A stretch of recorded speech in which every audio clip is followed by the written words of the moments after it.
আপনি অনেক উপকার করলেন, লোকটা আপনাকে থ্যাঙ্কসও দিল না, স্বীকারটা পর্যন্ত করলো না, ভাব নিল সে নিজে নিজে সব করছে। আপনি যে এত কিছু করে দিয়েছেন সে স্বীকারটা পর্যন্ত করতে রাজি না। এরকম লোক আছে না আমাদের সব?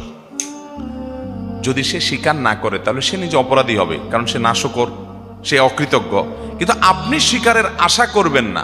অনেকে আছে, না ওর জন্য আর কিছু করব না, এত কিছু করলাম নিমগ্রাম, স্বীকারই করে না, তাহলে ওর জন্য আর কিছু করব না। এরকম আমরা করি কি করি না?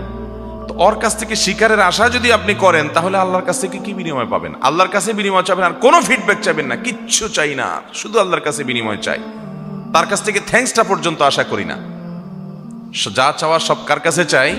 আল্লাহর কাছে। এটা বলা হয় ইখলাস। ভাই, ইখলাসের একটা মজা আছে, আজীব এক স্বাদ আছে।